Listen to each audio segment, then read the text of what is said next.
Hello student, welcome to college study Delhi university. आज की video होने वाली है सबसे ज़्यादा इम्पॉर्टेंट, या ये कहो कि जिस वीडियो का आपको सबसे ज़्यादा इंतज़ार था वो वीडियो ये होने वाली है। मैंने जब यूनिट 4 आपको पढ़ाई थी बिजनेस मैथमेटिक्स की, तो उसमें log table, anti log tables और कई सारी चीज़ों का मैंने जिक्र किया था। लेकिन वो चीज़ें मैंने आपको पढ़ा नहीं पाई थी और मैंने बोला था कि अगली एक वीडियो में मैं पूरा वो समझाऊंगी। तो आज इस वीडियो में हम वही सारी चीज़ें समझने वाले हैं।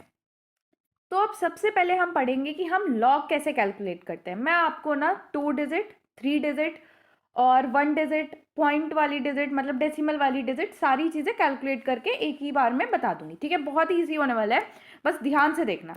तो सबसे पहले तो ये देख लो कि लॉग टेबल दिखती कैसी है। कुछ ऐसी होती है आपकी लॉग टेबल, जहाँ पे जो ये वाले कॉलम्स होते हैं ये मेन कॉलम होते हैं, मतलब ये वाले यहाँ पे ये आपके डिफरेंसेस होते हैं और ये होता है मीन डिफरेंसेस। ठीक है, ये डिफरेंसेस, ये मेन ऐसे कॉलम और ये होते हैं मीन डिफरेंसेस। ठीक है, जो भी पहली वैल्यू मैं आपको बताऊंगी वो आपको इन वाली चीज़ों में देखनी है, इस रो में। दूसरी वैल्यू जो मैं आपको वैल्यू बताऊंगी वो आपको डिफरेंस में देखनी है और तीसरी वैल्यू मेन डिफरेंस में देखनी होती है। देखो, ध्यान ये रखना कि ये चीज़ जो है वो 10 से शुरू होती है। ठीक है, अब मैं ना एक एक क्वेश्चन कर लूंगी और आपको उसका सॉल्यूशन करके दिखाऊंगी।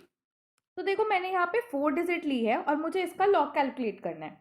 सबसे पहले ये जो 4 डिजिट है ना, इसको आप डिफरेंसेस में करो। लाइक आपको ये जो 2 डिजिट है, ये 2 डिजिट एक, फिर ये बीच की और ये। ठीक है, अब हम डायरेक्टली टेबल पे चलते हैं और फिर देखते हैं कि किस तरीके से मुझे इसको देखना है। तो पहली जो मेरी 2 डिजिट है वो है 45। ठीक है, तो यहाँ इस टेबल में मैं सबसे पहले देखूंगी 45। ठीक है, अब मेरी दूसरी डिजिट है 2, तो मैं 45 वाली रो में कंटिन्यू करूंगी और ये है 0, 1 और 2। इस नंबर को मैं यहाँ पे लिख लूंगी, ये नंबर है 6551। ठीक है, देन उसके बाद मैं ये जो लास्ट की मेरी 3 वाली वैल्यू है ये मैं मेन डिफरेंस में देखूंगी। तो इसी में जब मैं आगे जाऊंगी तो ये 1, 2 और 3, ये वाली जो वैल्यू है वो मैं, ये जो वैल्यू मैंने निकाली थी ये वाली, इसमें ऐड कर दूंगी। तो मेरे पास आएगा 6554, इतना आ गया। अब डेसिमल की आगे वाली वैल्यू कैलकुलेट करने के लिए आपको क्या करना है, हमें देखना है क्वेश्चन। हमारे क्वेश्चन में 4 डिजिट थी, है ना। तो 4 में से एक को माइनस करना है और जो भी आपका आंसर आएगा, जैसे कि आंसर क्या आएगा 3, वो आपको डेसिमल के आगे बड़े आराम से लिख देनी। अब आपको ये करना है कि आप अपने फ़ोन का कैलकुलेटर खोलो और उसमें देखो कि ये जो वैल्यू अगर आप कैलकुलेट कर रहे हो लॉग की, क्या वो सेम आ रही है जो मैंने कैलकुलेट करी है। ठीक है, और इस तरीके से आप प्रैक्टिस भी कर सकते हो कि डिफरेंट डिफरेंट डिजिट लो और उसकी वैल्यू कैलकुलेट करके देखो टेबल के हिसाब से जैसे मैंने बताई है, और फिर फोन के कैलकुलेटर से इसे कैलकुलेट करके देख लो। अब चलते हैं 3 डिजिट की। Now we have the 3 digit value और हमें इसके लॉग जो है वो कैलकुलेट करनी है। तो डेसिमल के पीछे वाली वैल्यू कैलकुलेट करने के लिए 147 यहाँ पे है। तो मैं क्या करूंगी, अपनी लॉग टेबल खोलूंगी, लॉग टेबल के अंदर 14 देखूंगी। ठीक है, ये जो मेन कॉलम है यहाँ पे मैंने 14 देखा, 14 के बाद है 7, तो मैं इसमें कंटिन्यू आगे बढ़ूंगी और 7 वाला कॉलम देखूंगी। ये रहा मेरा 7 वाला कॉलम, यहाँ पे वैल्यू है 1673। ठीक है, अब क्योंकि इसके आगे कोई डिजिट नहीं है तो मैं मीन डिफरेंसेस में कुछ भी नहीं देखूंगी। ये हो गई मेरी डेसिमल के पीछे वाली वैल्यू। अब डेसिमल के आगे वाली वैल्यू के लिए मुझे सिंपल ये देखना है कि ये 3 डिजिट थी, इसमें से एक माइनस कर दो, क्या आया 2, बस डेसिमल के आगे लिख दो 2 और ये हो गया आपका आंसर। अब फटाफट कैलकुलेटर में कैलकुलेट करो क्या यही आ रहा है क्या। अब चलते हैं हम 2 डिजिट वाली वैल्यू पे। अब मैंने यहाँ पे वैल्यू ली है log 23। अब इसको कैलकुलेट करने के लिए मुझे फिर से अपनी टेबल खोलनी पड़ेगी। अब देखो, मैं यहाँ पे मेन वाली टेबल में 23 देख लूंगी, लेकिन मेरे पास तो सिर्फ log 23 था, इसके पीछे कोई वैल्यू नहीं थी। बट एक वैल्यू होनी जरूरी है ताकि मैं अपनी डेसिमल के पीछे वाली वैल्यू कैलकुलेट कर सकूं। तो जहाँ कुछ नहीं होता वहाँ जीरो होता है। हम यहाँ पे ज्यूम करेंगे कि ये वैल्यू के पीछे जीरो है, क्योंकि डेसिमल के बाद अगर जीरो लगाओ भी तो उसकी कोई वैल्यू रहती नहीं, तो हम यहाँ जीरो ज्यूम करते हैं। तो 23 में मैं सिर्फ बस एक बार चलूंगी और मेरे पास ये वैल्यू आ गई 0.3617। ठीक है, और डेसिमल के आगे वाली वैल्यू कैलकुलेट करने के लिए मुझे सेम वही करना है कि यहाँ पे 2 डिजिट थी, उसमें से एक माइनस करना है और जो आंसर आएगा वो डेसिमल के आगे लिखा जाएगा। तो ये हो गया मेरा आंसर। अब चलते हैं 1 डिजिट वाली वैल्यू पे। मैंने आपको जो क्वेश्चन कराया था उसमें 2 वैल्यू थी, आई गेस log 2 और log 4 था, तो इन दोनों की वैल्यू मैं आपको कैलकुलेट करके दिखाऊंगी। तो देखो, 2 मैंने लिख लिया। अब हमारी जो मेन टेबल है उसके जो मेन कॉलम है वो 10 से शुरू होते हैं। 2 से कुछ शुरू नहीं होता, 10 से शुरू होते हैं। तो मैं क्या करूँगी, यहाँ पे 0 अज्यूम कर लूँगी। अब मैं टेबल में 2 नहीं देखूँगी, अब मैं टेबल में 20 देखूँगी। और क्योंकि इसके बाद एक और कोई और वैल्यू है नहीं बट होनी ज़रूरी है, तो मैं एक और 0 ले लूँगी।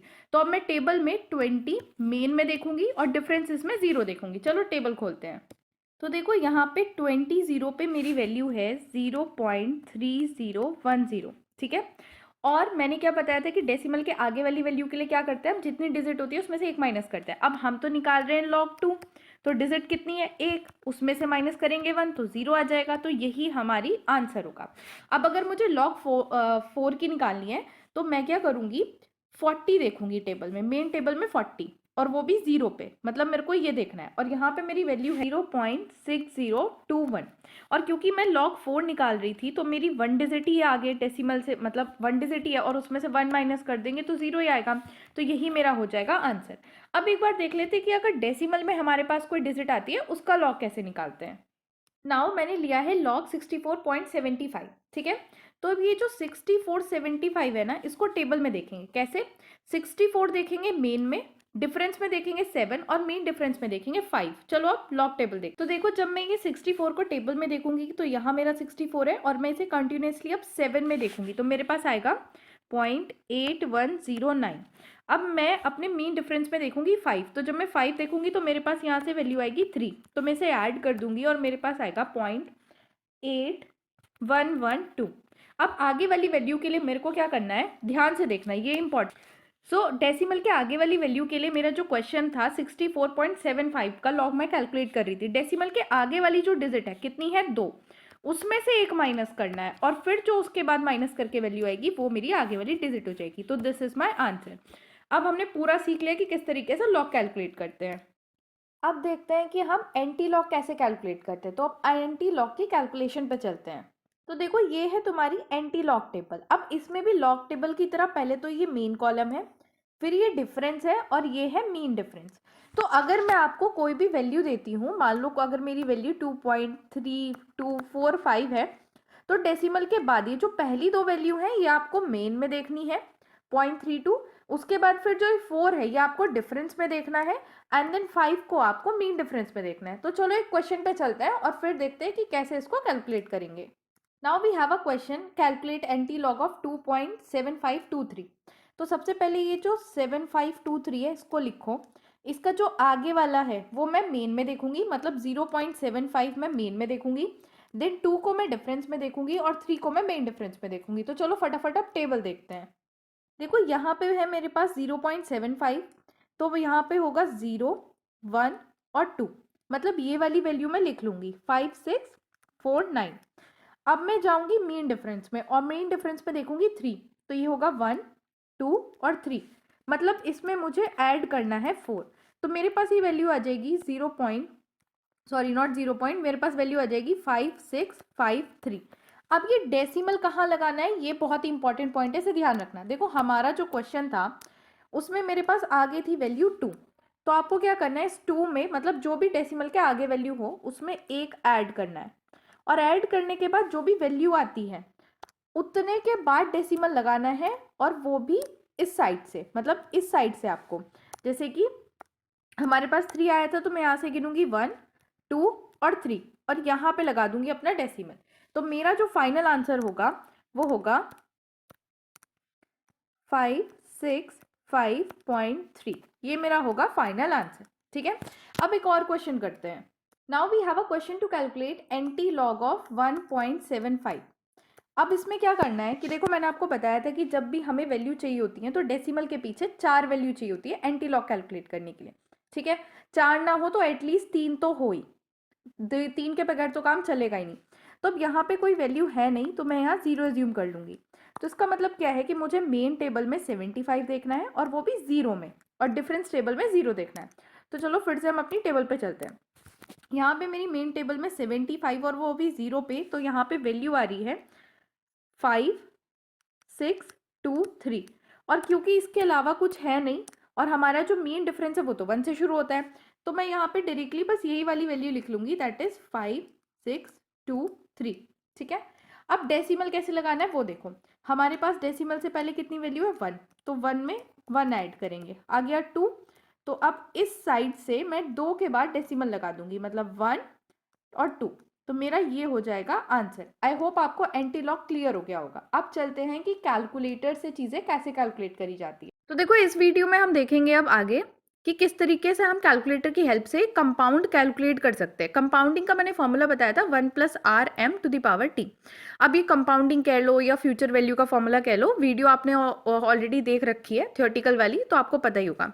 m क्या था इसमें, मतलब जितना भी टाइम पीरियड होता है, लाइक अगर क्वार्टरली है तो 4, अगर मंथली है तो 12, r रेट, और n t जो था हमारा वो था ईयर्स, मतलब टाइम पीरियड।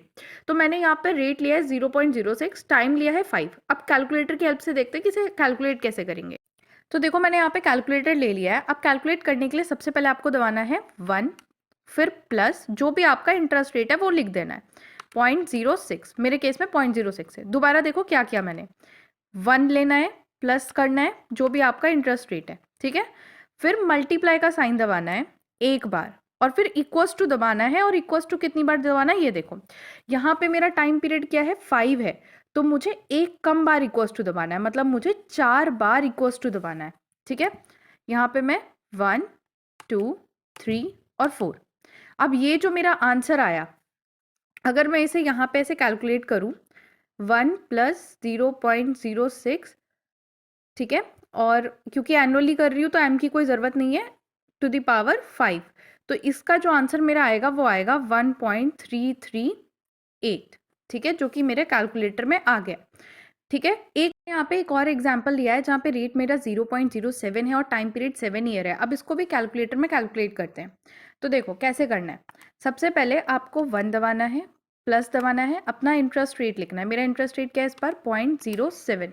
फिर आपको एक बार मल्टीप्लाई का साइन दबाना है, और फिर इक्वल्स टू दबाना है जो भी ईयर है उससे एक कम। इस बार मेरा 7 ईयर है तो मैं 6 टाइम इक्वल्स टू प्रेस करूँगी, 1 2 3 4 5 और 6। ये मेरा आ गया आंसर, दैट इज 1.605। सो अब हम देखेंगे कि हम प्रेजेंट वैल्यू कैलकुलेटर की हेल्प से कैसे कैलकुलेट कर सकते हैं। प्रेजेंट वैल्यू का फॉर्मूला क्या था, 1 + r⁻t, या फिर मैं इसे ऐसे लिख सकती हूँ 1/1 + r⁻t, ठीक है। जब ऊपर में जाएगा तो पावर नेगेटिव हो जाएगी। अब यहाँ मैंने रेट लिया है 0.06 और टाइम पीरियड लिया है 5 ईयर। अब देखते हैं इसे कैलकुलेटर में कैसे कैलकुलेट करेंगे। तो कैलकुलेशन के लिए जैसा मेरा मैंने फॉर्मूला लिखा है ना, उसी तरीके से मैं कैलकुलेट करूंगी। देखो ध्यान रखो, अगर मैं 1 + रेट करूँ तो मेरे पास क्या आएगा 1.06, ठीक है। तो सबसे पहले अब मैं 1 दबाऊंगी, फिर डिवाइड दबाऊंगी, क्योंकि 1 के बाद मैंने यहाँ क्या लिखा है डिवाइड। उसके बाद मैं ये वाली वैल्यू टाइप करूंगी 1.06, और अब मैं इक्वल्स टू टाइप करूंगी, लेकिन कितने टाइम, 5 ईयर्स। पिछली बारी हमने एक कम किया था, लेकिन इस बार जितना होगा, जितना टाइम पीरियड होगा उतनी बार ही करना है। तो इक्वल्स टू दबाऊंगी 5 बार, 1 2 3 4 5। ये जो मेरा आंसर आया 0.74725, यही मेरा है आंसर प्रेजेंट वैल्यू का। मतलब ये मेरा प्रेजेंट वैल्यू फैक्टर है, और इसकी मल्टीप्लाई जो भी मैं अमाउंट है फ्यूचर वैल्यू उससे करके मेरा आंसर आ जाएगा। तो इस तरीके से प्रेजेंट वैल्यू फैक्टर कैलकुलेट होगा। एक एग्जांपल और ले लेते हैं जहाँ पे मेरा रेट है 0.07 और टाइम पीरियड 7 है। तो इसको भी मैं इसी तरीके से कैलकुलेट करूंगी।